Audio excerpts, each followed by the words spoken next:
अवांजी समातुन ताईं radio voice of Sindh London. सिकण ऐं सुरीअ ॿई अखर हेकड़े, वेहण वाटड़ियुनि ते कारण ज़रूरी, ॿिन्हीअ जी पूरी जियो ॾिने रीअ न थिए। भलारे भिटदणी जे भलारे बैत सां मुंहिंजी आवाज़ मुसाफ़िर radio voice of Sindh London तां थिए दुनिया जी कुंड कुड़छ ताईं। जंहिंजा मां ॿुधे पियो उन्हनि मिड़ी महिरबाननि खे सिक भरियो सलाम, शाल क़बूल पवे। 22 अक्टूबर 2025 अरबा जे ॾींहुं प्रोग्राम सोच वीचार साण करे आऊं अवांजी ख़िदमत में हाज़ुर आवां जो पंहिंजो मेज़बान हबीब लगारे। प्रोग्राम जी शुरूआत में अवां लाइ इहा ई दुआ त शाल जितो जो सुख सलामती सां हुजो, कॾहिं बि ॾुखियो ॾींहुं न ॾिसो ऐं कॾहिं बि अवां जूं मुर्कूं मेरूं न थियनि। दुनिया जी कुंड कुड़छ में जिते बि रहो सिंध लाइ, सिंध वासियुनि लाइ ऐं दुनिया जे मज़लूम माण्हुनि लाइ जाखोड़ींदा रहो। शाल अवां जा ख़्वाब तइबीरनि सां लाव लही सघनि।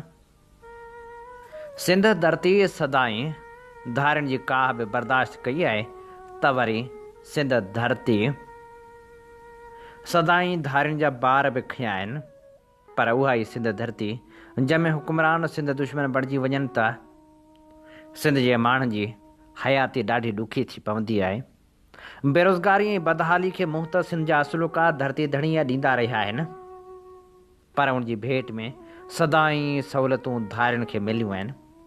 हिकु पासे अफ़गान बस्तियूं आबाद कयूं हुयूं त ॿिए पासे वरी सिंध जे क़दीम वसिंदनि खे मसमार कयो वियो। ॻोठनि जा ॻोठ मसमार करे धरती धणियुनि खे धरती ते दरबदरी जो दर्द भोगण ते मजबूर कयो वियो। हाणे जॾहिं अफ़गान जे निकाली वारो मामलो आयो आहे तॾहिं पीपी मुजरमाणी ख़ामोशी इख़्तियार करे वरिती आहे। सिंध सरकार बि को क़दम खणण लाइ तयारु ई न आहे।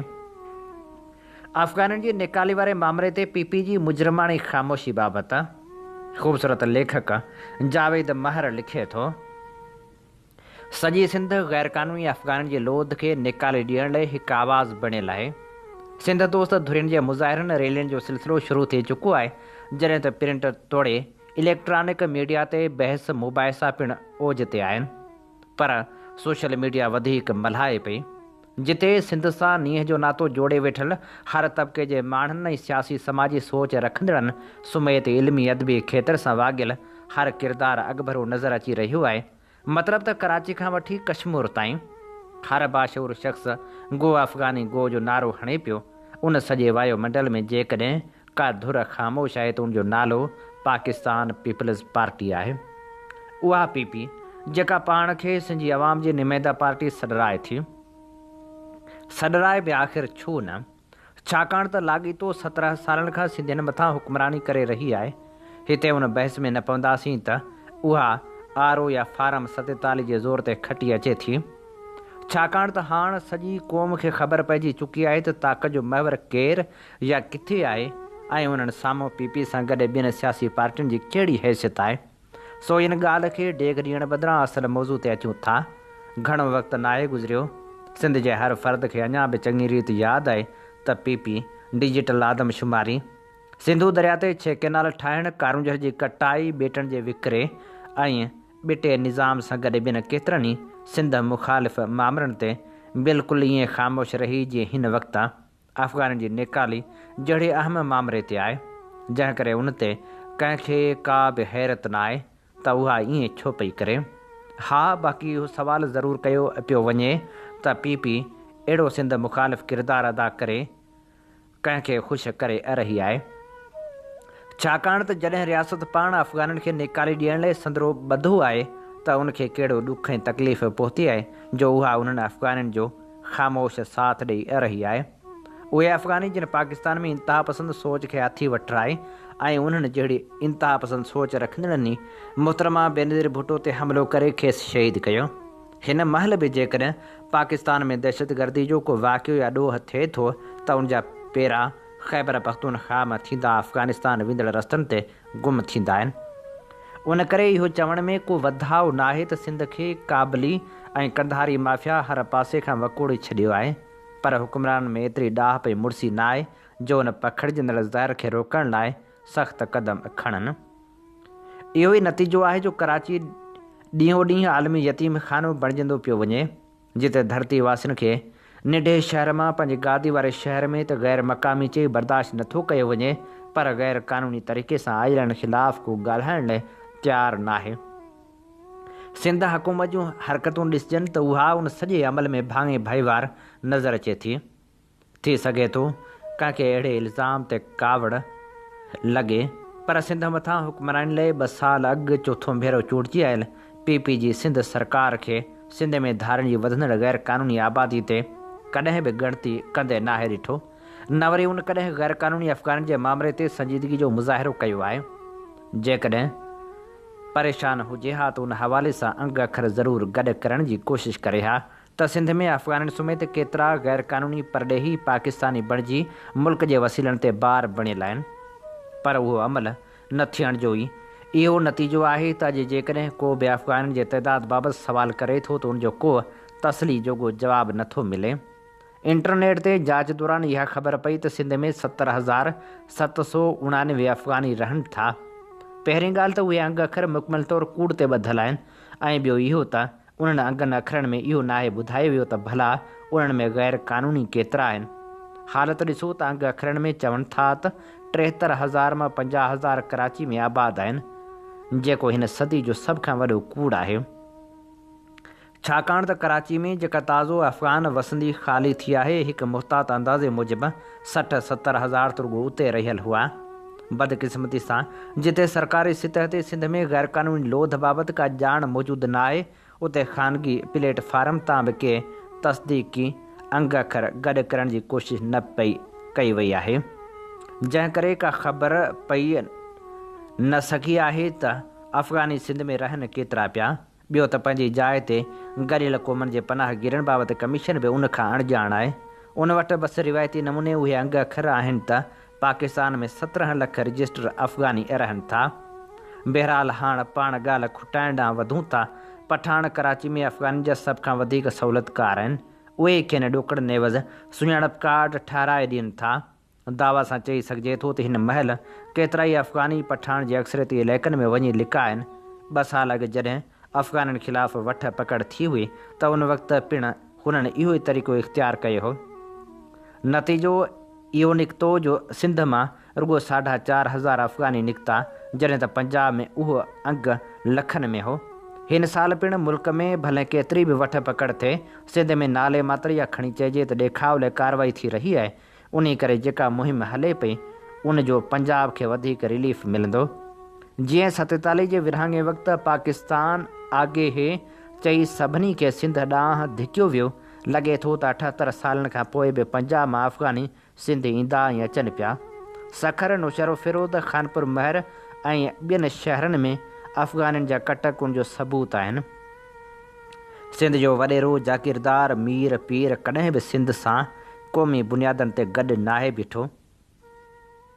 हिन महिल बि उहो ई थी रहियो आहे। मथे ज़िक्र कयल शहरनि में अफ़गानी छो अचनि पिया, खेनि कंहिं चयो या इल्हाम त न थियो। लाज़मी ॻाल्हि आहे त किथे त रिथाबंदी थिए पई त कराची मां निकिरी ॿिए हंधि पहुचो, जंहिं लाइ भोतार खेनि पनाह ॾियनि पिया। ॾिसजो कुझु वक़्त बाद सभु निर्वार थींदा। भोतार क़ौमी गद्दार आहिनि। हुननि सदाईं पाण खे क़ौम खां धार ऐं पंहिंजे ज़ाती मुफ़ादनि खे अज़ीज़ रखियो आहे। सिंध जे गादी वारे शहर में अफ़गाननि जा केतिरा ई इलाइक़ा आहिनि जेके पठाण जी ओट वठी सभु कुझु इंजॉय कनि पिया। शहर अंदरि ॾोहनि में अफ़गानी पख़्तून ॾोहारी टोला मुलविस आहिनि। सरकारी सतह ते का सख़्ती न हुजण सबबि न रुॻो अफ़गानी पर बंगाली, बिहारी, बर्मी बि वॾे अंग में ग़ैर क़ानूनी तौरु रहनि था। हिकु पासे उहो ग़ैर क़ानूनी ॿार ऐं ॿिए पासे ॿियनि सूबनि मां पंजाबी, पठाण, कश्मीरी, गिलगिती, हज़ारेवाल, चित्राली बि सिंध में वधंदा पिया वञनि। Kashmir colony, Hazara colony, Chaman colony, Punjab colony, Mansehra colony, Azam बस्ती, अशरफ कॉलोनी ऐं ॿिया लातइदाद इलाइक़ा इहो चिटो कनि था त पाकिस्तानियत जे नाले ते कीअं सिंध जे वसीलनि जी फुरलुट थी रही आहे। सिंध खे विरहाइण जी ख़्वाहिश रखंदड़ बि इन सूरतहाल ते ख़ामोश आहिनि। कुझु मुहाजिर शावनिस्ट वरी लाग ठाहे इहो ज़हर पिया उगाछनि पिया त सिंधी जीअं अफ़गान वसनी में घिड़िया, ईअं हुननि हिंदनि जे छॾियल मिल्कियतुनि ते कब्ज़ा कया हुआ। हद त ॾिसो। पर ॾे वेठल हिकु नाले चढ़ियो सिंधी लेखक बि अहिड़ियूं पोस्टूं रखी दुश्मननि खे ॻाल्हाइण जो मौक़ो ॾेई पियो, जंहिंजो संदसि पोस्ट जे कम्युनिस्ट में सख़्तु रद अमल अची रहियो आहे ऐं मज़मत थी आहे। पर चवंदा आहिनि त नक जी पकाई वारा किथे था मुड़नि। सिंध लाइ अफ़गाननि खां जिंद छॾाइण जो ई बहितरीनु मौक़ो आहे, छाकाणि त रियासत पाण इहो चाहे पई। उन करे PPG जी सिंध हुकूमत खे मुजरमानी ख़ामोशी इख़्तियार करण बदिरां अॻिते वधी सिंध दोस्त किरदारु अदा करणु घुरिजे। उन लाइ उहा सिंध जे वसीअ मुफ़ादनि में एमरजेंसी लागू करे ख़ासि इजलास घुराए सिंध अंदरि क़ानूनी गैर क़ानूनी अफ़गान पनाहगीरनि जा अंग अखर गॾु करे संदन ख़िलाफ़ कार्रवाई कई वञे, छाकाणि त हाणे न रुॻो रियासत पर आलमी सतह ते अफ़गाननि खे पंहिंजे मुल्क मोकिलण जो मुतालबो बि ज़ोर वठी रहियो आहे। इन ॾस में 20 यूरोपी मुल्कनि जो यूरोपी कमीशन खे ख़त लिखणु वॾी अहमियत रखे थो।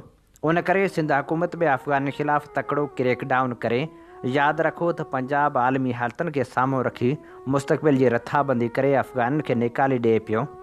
उन करे जेकॾहिं सिंध हुकूमत उन फितने मां जिंद छॾाइण जी कोशिशि न कई त PP तारीख़ में सिंध खे आलमी यतीम खानो बणाइण जे ॾोह में शरीक सम्झी वेंदी। हीअ असीं अवां जे समातनि जी नज़र करे रहिया हुआसीं जावेद महर जो ख़ूबसूरत लेख। अवां जी समातुनि ताईं radio voice of Sindh London. हीअं ॿुधी रहिया आहियो radio voice of Sindh London. अवां जी ख़िदमत में प्रोग्राम पेश कयो पियो वञे सोच वीचार जे हिन सफ़र में आऊं अव्हां सां मुखातिब अवां जो पंहिंजो मेज़बान हबीब लगारी। जीअं त तव्हीं चङी रीति ॼाणो था त असीं radio voice of Sindh London तां अवां जी ख़िदमत में उहे प्रोग्राम पेश कंदा आहियूं जिन में सचाई जा सॾ हूंदा आहिनि, जिन में तारीख़ जा अमल वर्क हूंदा आहिनि। असीं चाहियूं था त हीउ सफ़र सफलता माणे, जंहिं लाइ असांखे अवां जे साथ ऐं सहकार जी ज़रूरत आहे। अचो हिन सफ़र में असां सां हमक़दम बणिजो। ठटो किथे बीठो आहे, इन उनवान हेठि क़ौमपरस्त अॻवान ऐं लेखक नवाज़ शाह भाॾाई लिखे थो। पीपल्स पार्टी जे 18 साला दौरे हुकूमत खे सॼी सिंध लाइ तारीख़ जो कारोबाब करार ॾिजे। हिटलरी दौर सॾिजे, चंगेज़ी या मुग़लिया वालार चइजे, अरगुननि जी हलां सम्झिजे या पोर्चुगीज़नि जी काह सां भेट ॾिजे त बि घटि आहे। पर ठठे ज़िले ते हिन करप्ट टोले जे ज़ुल्मनि जो तवील दास्तान बि क़ाबिल रहम, क़ाबिल शर्म ऐं लाइक़ मलामत आहे। अवेस मुज़फ़र टपी ऐं अली हसन ज़रदारी जी सूरत में ॿाहिरां जबरी तौरु मुसलित कयल गैर मक़ामी माण्हू हुजनि, उस्मान तनवीर ऐं मुनवर सुमरे जहिड़ा करप्ट तरीन DC हुजनि, डॉक्टर इमरान जहिड़ा राशी SP हुजनि, अवाम दुश्मन मुख़्तियार कार SHOs ऐं ASIs हुजनि, तालीम सिहत इरीगेशन तोड़े पब्लिक हेल्थ जहिड़नि शोबनि ते आरो करे वेठल रत प्याक कामोरा हुजनि, तरक़ियाती रिथाउनि जी बजेट जी भींग हुजे या ज़रदारी माफ़िया ऐं पुलिस जी निगरानी में हलंदड़ आइस ठरे गुडके माए शीशे हिरोन ऐं चर्स जहिड़ी मंशात हुजे, ज़मीननि जा जाली खाता हुजनि ऐं प्लाटनि जी बंदर बांट हुजे, उहे सितम ज़रफ़ियूं सहंदे ठठे जी आवाम तां जेके क़यामतूं गुज़रियूं आहिनि उनजो काथो लॻाइणु मुश्किल आहे।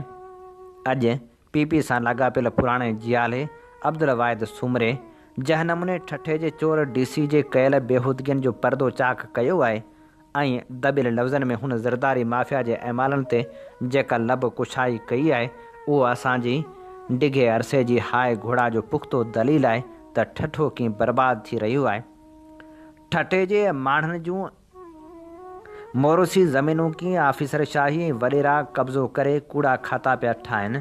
ठठे जा माण्हू सुठी सिहत, बहितर तालीम, इज़त भरे रोज़गार, अमन अमान ऐं साफ़ पाणी तोड़े ज़रई फसलनि जे मुनासिब अघनि लाइ परेशान आहिनि। DC मुनवर सुमरे जहिड़ा नालाइक आफ़ीसर ऐं गैर मक़ामी भोतार तोड़े संदन मक़ामी दलाल ॿिन्ही हथनि सां ज़िले जे लखे इंसान जी दौलत लूटनि पिया, ज़मीनूं खसनि पिया, जबर ऐं ॾाढ जो नंगो राज क़ाइमु आहे। अब्दुल वाहिद सुमरे अधु सच ॻाल्हायो आहे, जे हू मुकमल सच ॻाल्हाए हा त अॼु ज़िले ते क़ाबिज़ वॾेरनि जा बूथ फिरियल हुजनि हा। वॾो नाहक ऐं वॾी बेदर्दी आहे। लाड़ जी हिन सादगी भरियल परगिणे ठठे जे ग़रीब माण्हू सां जिन खे पुलिस लोफरनि ऐं ॿियनि हरबनि सां ख़ामोश करायो वियो आहे। माण्हुनि खां बनियूं फुरण, वाटर कोर्स बंदि करण जहिड़ियूं धमकियूं ॾेई ज़ुबानूं बंदि करायूं वियूं आहिनि। साफ़ त ख़रीद कई वई आहे, मुकमल मार्शल नाफ़िज़ आहे। जंहिंजी निढड़ी झलक सुमरे साहिब जी अॼोकी गुफ़्तगू में पाण ॿुधी चुका आहियूं। ठठे जे गैरतमंद शहरियुनि ऐं बाशऊर तबिके खे दावत थो ॾियां त अचो ज़िले ते मढ़ियल ज़ालमाणे निज़ाम फुरलुट वॾेरकी करब ऐं कामुरकी कलूर ख़िलाफ़ सिफ़ बंदी करियूं। गॾियल जदोजहद करे हिन उघाड़े ऐं बदबूदार सिस्टम मां पंहिंजे मज़लूम आवाम खे निजात ॾियारियूं। साईं मुंहिंजा इहा बि केॾी न अजब जहिड़ी ॻाल्हि आहे त अॻूणे धाड़ेल सनाउल्ला शहर बि साफ़ जो ऐलान कयो आहे। धाड़ेलनि में साफ़ी, साफ़ियुनि में धाड़ेल जे उनवान हेठि ख़ूबसूरत कहाणीकार अख़्तर हफ़ीज़ लिखे थो, साफ़ियुनि में धाड़ेल ऐं धाड़ेलनि में साफ़ी हुजणु हाणे हैरत जोगी ॻाल्हि हिन करे नाहे रे जो जंहिं माण्हू वटि मोबाइल आहे उहो रिपोर्टर बणिजी चुको आहे, जंहिंजे हथ में माइक आहे उहो एंकर थी वियो आहे। ताज़ो ई जेल मां आज़ादु थियण खां पोइ धाड़ेल सनाउल्ला शहर ऐलान कयो आहे त हू धाड़ेल तौरु रिटायर थी चुको आहे ऐं हाणे साफ़त कंदो। पर कंहिंसां ख़बर ई नाहे त सिंधी साफ़त में अॻु केतिरा ई धाड़ेल वेठा आहिनि। उहे पाण खे साफ़ी सॾाइनि था। आमतौर ते साफ़त खे समाज जो आइनो चयो वेंदो आहे, यानी हिकु अहिड़ो पेशो जंहिं वसीले समाज में थींदड़ बुराई ऐं चङाई खे ॾेखारे सघिजे। पर असां वटि ख़बर या साफ़त उहा आहे जंहिंमें कंहिं बि बुराई ऐं बुछड़ाई खे वधाए पेश कयो वञे। जॾहिं खां मुल्क में साफ़त ॾुखियो वक़्तु आयो आहे त साफ़ी बि खुंभियनि वांगुरु फुटी पिया आहिनि। चैनलनि जा लोगो ईअं था विकामनि जीअं दरगाहनि ते पताशा विरहाइबा आहिनि। जंहिंखे लोगो ऐं माइक हथ में आहे सो पाण खे साफ़ी सम्झे थो। जग मशहूरु कहाणीकार ऐं नावलनिगार ऑस्कर वाइल्ड जो चवणु आहे त अमेरिका में चइनि सालनि खां पोइ सदर घर भेड़ो थी वेंदो आहे, पर साफ़ी सदाईं पियो राज कंदो आहे। मुल्की साफ़ जो हाणे उहो दौरु हली रहियो आहे जंहिंमें बिना तरबियत जे को बि माण्हू पाण खे साफ़ी सॾाए सघे थो ऐं साफ़ी थी सघे थो। अहिड़े माहौल में जेकॾहिं सनाउल्ला शहर पाण खे साफ़ी सॾाए थो त को ॾोह नाहे। सिंधी साफ़ जो हाल अहिड़ो थी चुको आहे जहिड़ो सिंधी ॿोलीअ जी सभ खां पुराणी अख़बार जो, जंहिंजी इमारत एतिरी कमज़ोर थी चुकी आहे जो उन में किरण जी सघ बि कोन्हे। तंहिं करे आगाटे ज़माने में साफ़त जेतिरी अमीर हूंदी हुई साफ़ी ओतिरो ई ग़रीब हूंदो हो ऐं हाणोके ज़माने में जेतिरो साफ़ी अमीर थियो आहे साफ़त ॾींहों ॾींहुं ओतिरी ग़रीब थी रही आहे। सिंधी साफ़त पहिरें ॾींहं खां वठी निंधड़की रही आहे।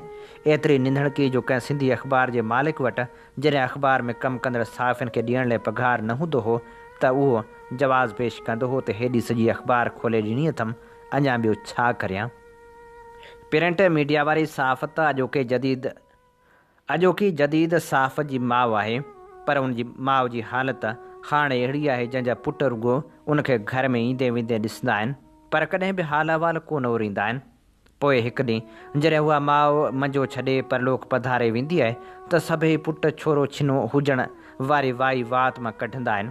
प्रिंट मीडिया में अख़बारूं हाणे त चइनि सुफ़नि ताईं पहुतियूं आहिनि के निडियूं थींदियूं बंदि थी वियूं।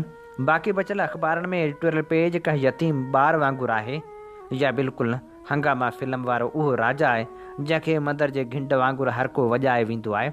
छो त जॾहिं बि को सरकारी या गैर सरकारी इश्तिहार अख़बार खे मिलंदो आहे त सभिनी खां पहिरीं क़ुर्बानी एडिटोरियल पेज खे ॾियणी पवंदी आहे। यानी ॿिए ॾींहं ते छपजंदड़ अख़बार में एडिटोरियल पेज बदिरां रंगीन इश्तिहार नज़र ईंदो आहे। कंहिं ज़माने में हिकु अख़बार जो वॾो ओज हूंदो हो जंहिंजे न्यूज़ एडिटर लाइ मशहूरु हो त हू डेस्क जो न्यूज़ एडिटर न पर पाण खे थाणे जो एसएचओ सम्झंदो आहे। कंहिं सब एडिटर खां ग़लती थींदी हुई त उनखे सज़ा तौरु भित ॾांहुं मुंहुं करे बीहण जो चवंदो हो, पर वक़्त जो फीथो फिरंदो रहंदो आहे। हाणे न उन अख़बार जो उहो ओज रहियो आहे न ई उहो न्यूज़ एडिटर, छाकाणि त सोशल मीडिया ऐं डिजिटल मीडिया अचण खां पोइ रिवायती साफ़त आख़िरी पसान में आहे। पर सिंधी साफ़ जे मालिकनि कसम खणी छॾियो आहे त उन्हनि खे कंहिं बि रीति साफ़त में जिदत न खपे। उहा त कंप्यूटर मशीन जी महिरबानी आहे जो उन में सिंधी लिखिजे पई, न त सिंधी अख़बारूं अॼु बि कंपाज़िटरनि वसीले निकिरनि हा। सनाउल्ला शहर जो साफ़ जे मैदान में अची साफ़ी थियण सां संदसि धाड़ेल बिरादरी में ज़रूरु ख़ुशी जी लहर हूंदी, पर सम्झ में कोन पियो अचे त धाड़ेल मां साफ़ी थियणु तरक़ी आहे या साफ़ी मां धाड़ेल थियणु तरक़ी चइबी। इहो बि मुमकिन आहे त सुभाणे धाड़ेल पैनल पारां हूअ प्रेस क्लब जूं चूंडूं वेढ़ी सदर थी वञे। रुगो सदर थियण लाइ हिकु नई प्रेस क्लब जी ज़रूरत आहे। सिंध जे हर नंढे वॾे शहर में घटि में घटि 3 प्रेस क्लब ज़रूरु आहिनि। उन करे सनावला शहर लाइ बि सदर थियण को मसइलो न थींदो ऐं पोइ जेकॾहिं हू चाहे त साफ़ी तनज़ीमुनि ते बि असरअंदाज़ थी सघे थो। हीउ वक़्तु सिंधी सहाफ़त लाइ बेनह घणो सुठो आहे जो हिकु धाड़ेल पंहिंजे पुराणी किरत छॾे साफ़ जे मैदान में पाण मल्हाइण जो फ़ैसिलो कयो आहे। पर खेसि एतिरो ज़रूरु यादि रखणु घुरिजे त सनावला शहर बंदूक खणी धाड़ा हणंदो रहियो आहे ऐं सिंधी सहाफ़ी कलम वसीले खाट हणंदा रहिया आहिनि। उन करे हू पंहिंजे धाड़ेल बिरादरी खां बची सघे थो, पर जेके सहाफ़त में धाड़ेल वेठा आहिनि उन्हनि खां बचणु ॾुखियो आहे। पर वरी बि सहाफ़त ज़िंदाबाद। हीअ असीं अवां जी ख़िदमत में पेश करे रहिया हुआसीं अख़्तर हफ़ीज़ जो लिखियलु ख़ूबसूरत लेख। साईं मुजाज जे जदीद ऐं इंतहाई ॾुखे दौर में जॾहिं सहाफ़त ख़ुदि सुवालिया निशान बणिजी वई आहे तॾहिं radio voice of Sindh London ख़बर सां इंसाफ़ वारियूं जदोजहद में रुधल आहे। असीं दर्दवंद दिलनि जा नोहा बि अव्हां ताईं पहुचायूं था त सचाई जा सॾ बि अव्हां ताईं पहुचायूं था। हीउ वाहिद रेडियो स्टेशन आहे जंहिं तां मज़लूमनि जो आवाज़ु दुनिया जी कुंड कुर्छ ताईं पहुचे थो। मज़लूम माण्हुनि जिते बि हक़ जो सॾु ॾिनो आहे, जिते बि पंहिंजे मसइलनि जे हल लाइ को मुज़ाहिरो कयो आहे, का तक़रीब रथी आहे, त उहा असां जीअं जो तीअं अव्हां ताईं पहुचाइण जी कोशिशि कई आहे। सचाई जे हिन सफ़र में असांजा पेर केतिरो पिथूं थिया आहिनि उहा अलॻि कहाणी आहे। पर वरी बि अव्हां जो साथ ऐं सहकार असां लाइ सदाईं हौसलो बणियलु रहियो आहे।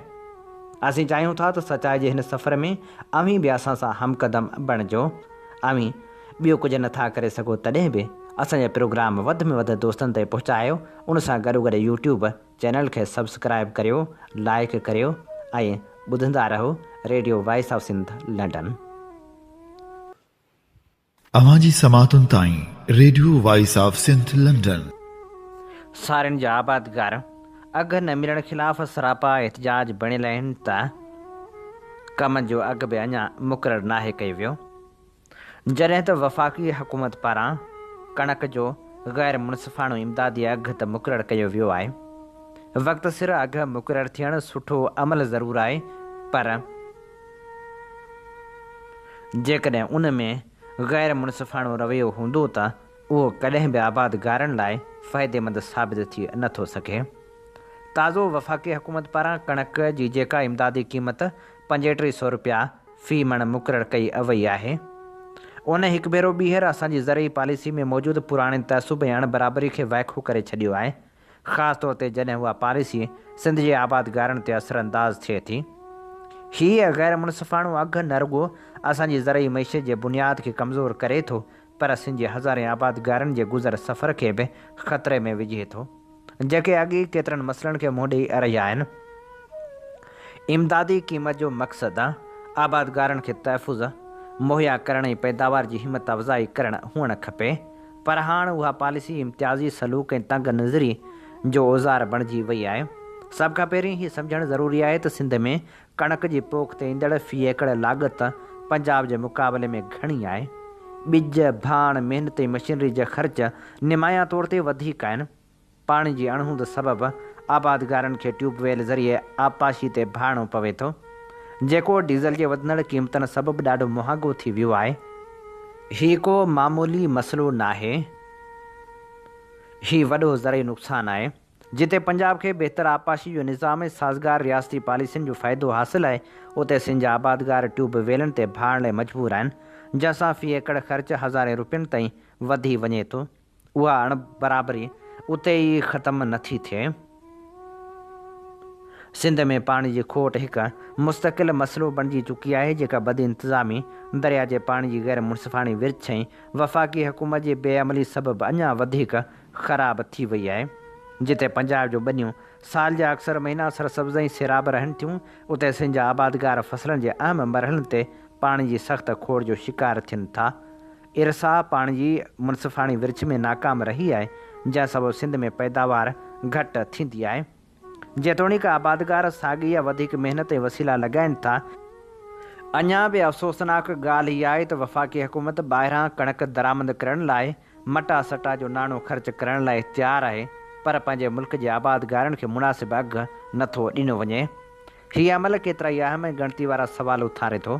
हुकूमत गैर मुल्की सप्लायरनि खे त मुहांगी क़ीमत ते अदायगी लाइ तयारु आहे, पर पंहिंजे मुल्क जे आबादगारनि खे मुनासिब अघु छो नथी ॾिए? जेकॾहिं मक़सदु ख़ुराक में पाण भराई ऐं सलामती हासिलु करणु आहे त हल पंहिंजी ज़रई बिरादरी खे मज़बूत करण में आहे, न कि इम्तियाज़ी अघनि ज़रिए उन्हनि खे वधीक कमज़ोर करण में। हिकु पासे कणक जो मसइलो हल थियण जो नालो ई नथो वठे त ॿिए पासे सारियुनि जी लाथ, मुआशी नुक़सान ऐं आबादगारनि जी जदोजहद वारा मामला बि साम्हूं आहिनि। सिंध जी ज़राइत हिकु वक़्त में मुल्क जे इक़्तिसादी भाङे जो बुनियादी जुज़ रही आहे।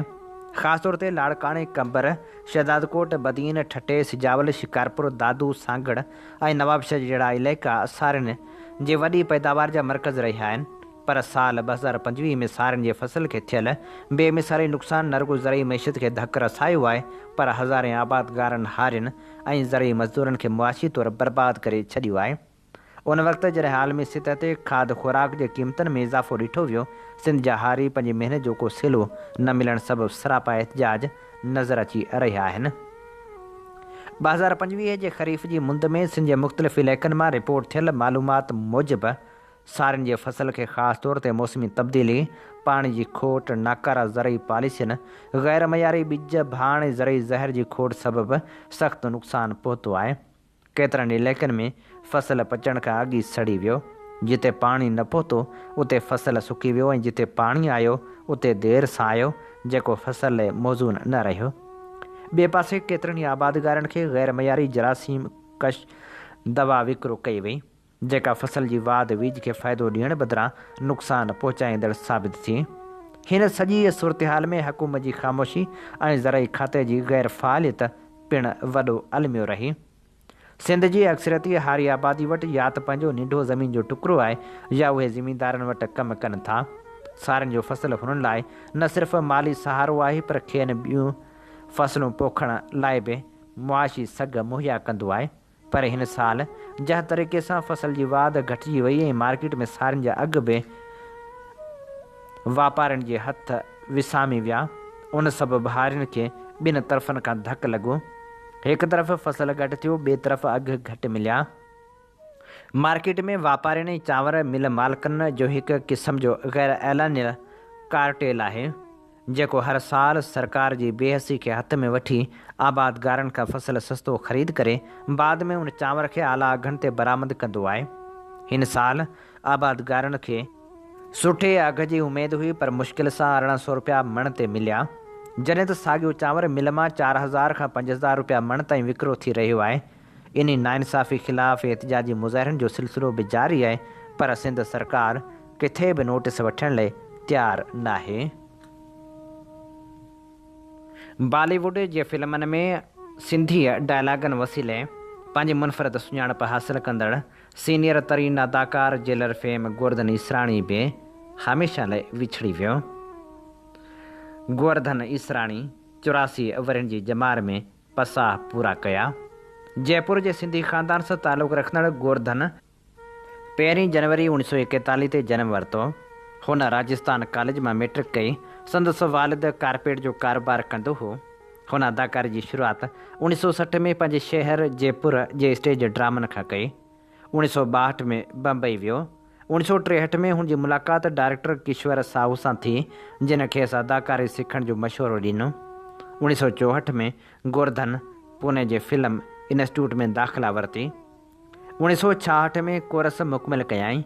खेसि 1967 में पहिरीं बॉलीवुड फिल्म हरी कांच की चूड़िया में साइड रोल मिलियो। गोवर्धन इसराणी साॻे साल गुजराती फिल्मनि में बि कमु कयो। खेसि गुजराती फिल्म में बतौर हीरो खंयो वियो। हुन गुजराती में 4 फिल्मूं कयूं।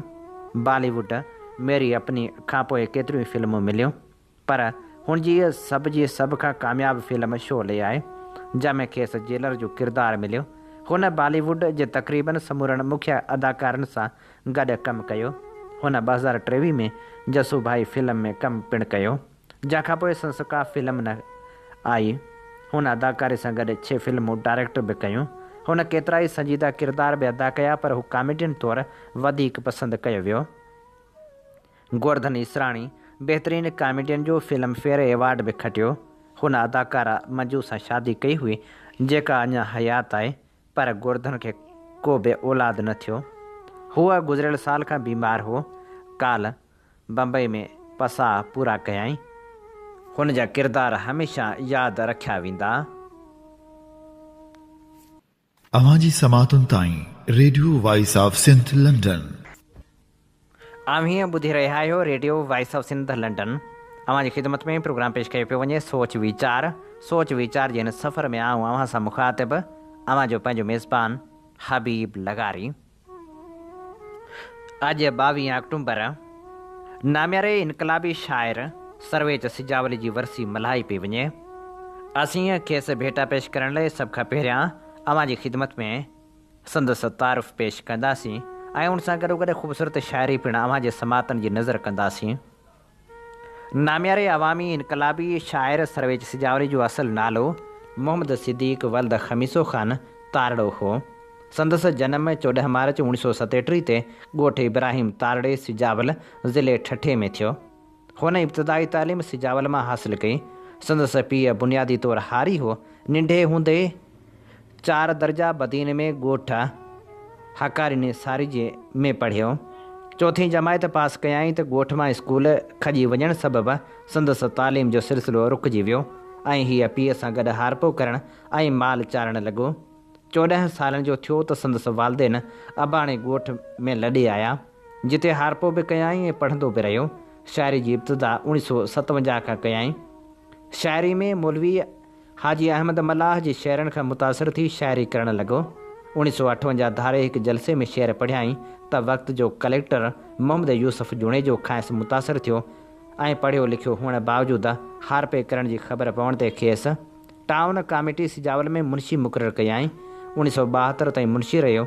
उन खां अॻु में सिंधी फाइनल जो इम्तिहान पास करण बाद 1960 खां 1962 ताईं अल हाशमिया मदरसे सिजावल में पढ़ायाई। हीअ 1973 खां 1977 ताईं सिजावल ऐं दड़े जे टाउन कमेटियुनि जो एडमिनिस्ट्रेटर पिणु मुक़ररु थियो।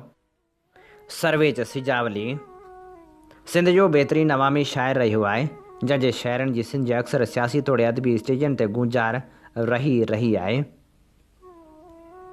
संदसि शाइरी जो किताब आलियूं अखियूं अणभावार 1972 में शाया थियो।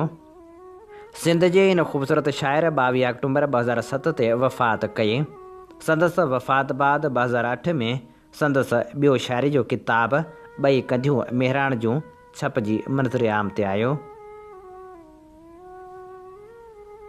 सर्वेच पंहिंजे ख़ूबसूरत गज़ल में लिखे थो, सर्वेच पंहिंजी शाइरी में मौजज़ा पैदा के कर, जी हिमतूं हीणा वठण से हौसला पैदा के कर, कलमनि में अहिड़ियूं कुवतूं ऐं कुदरतूं कुॾकार कनि, जो सभु सिटूं सरकश हुजनि से सिलसिला पैदा के कर, विख विख मथे लख लख लभनि वेड़ियूं कंदड़ वेढ़ाक पुट, सागान जिन खे साह जा से सिर फिरिया पैदा के कर, ज़ोरावरनि जे ज़ोर खां लिंग लिंग लुटेरनि जालुबनि, अरशनि ज़मीननि में त अहिड़ा ज़िलज़िला पैदा के कर, वायनि में वाई वढ वढां बैतनि में बूअ बारूद जी, नज़मनि जे हर हिकु नुक़्ते में वग वलवला पैदा के कर, भेले न जी हिन भूअ खे भाड़ खींदड़ बद नज़र, भाणनि भिटनि भाग्यनि मझां तूं भरझला पैदा के कर, सभु मुश्किलूं मिसार जन ऐं मंज़िलूं मुर्की मिलन, मारी मिड़ी मुञाट जन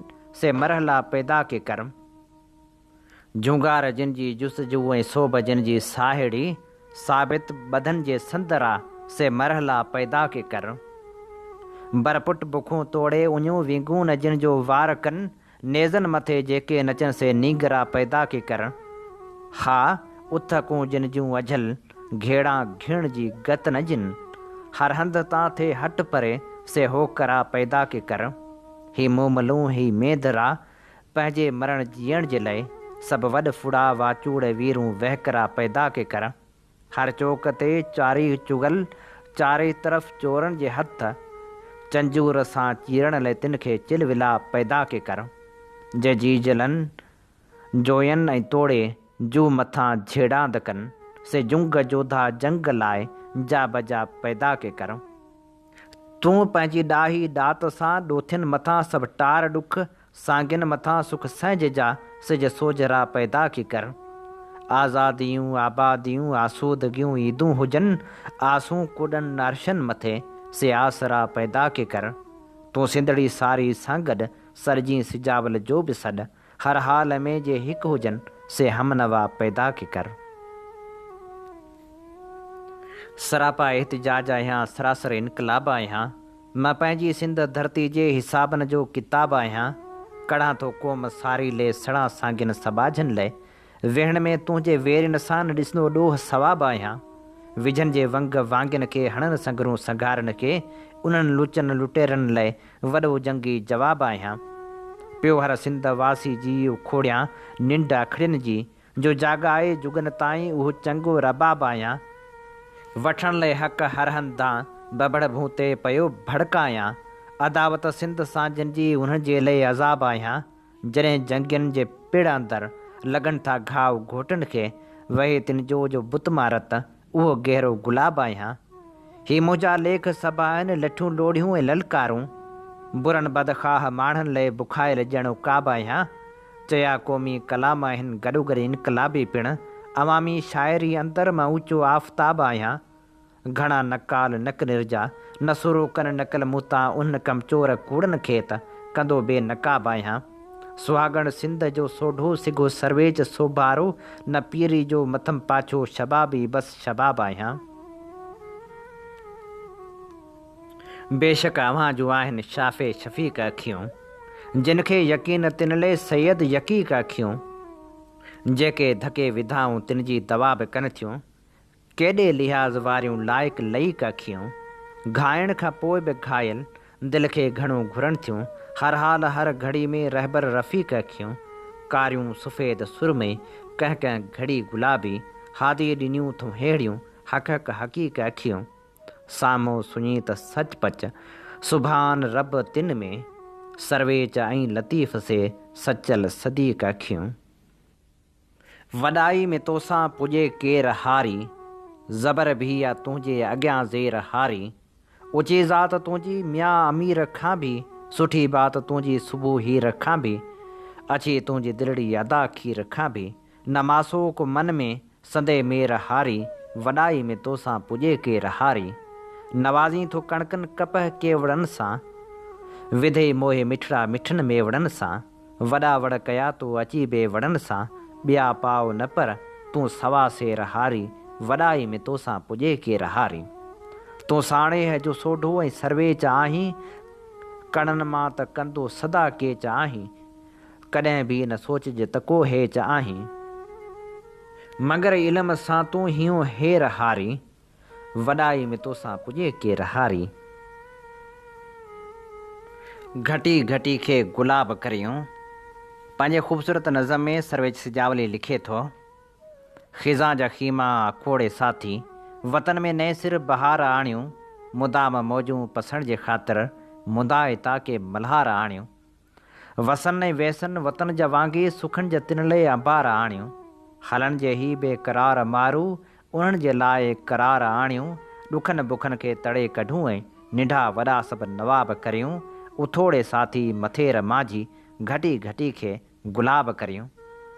वरनि खां पंहिंजे वतन में तूफ़ान तिखात लॻंदे ॾिसूं था साथी सुकनि सां आला अखियुनि जे अॻियां बपार ॿरंदे ॾिसूं था साथी सबा जा सिंधी सितम जे मच में सदाईं सड़ंदे ॾिसूं था साथी हज़ार ॻोढ़ा हमेशह तिन जे गलनि तां ॻड़ंदे ॾिसूं था साथी उन्हनि जे सूरनि फटण जूं फ़कियूं करियूं त बिल्कुलु शताब करियूं उथोड़े साथी मथेर माझी घटी घटी खे गुलाब करियूं सितमगरनि जे सिरनि खे वढियूं जलायूं तिन जा टिमाड़ साथी जिगर में झूके अंबूर तिन जे अखियुनि में ठोकियूं उमाड़ साथी उन्हनि जे मकर रियाज करियूं अवाम अॻियां उघाड़ साथी उन्हनि जे लाइ इरादा पंहिंजा करियूं त बिल्कुलु पहाड़ साथी जबर जूं पाड़ूं पटण जे लाइ हटूं ऐं कहिड़ो हिजाब करियूं उथोड़े साथी मथेर माझी घटी घटी खे गुलाब करियूं।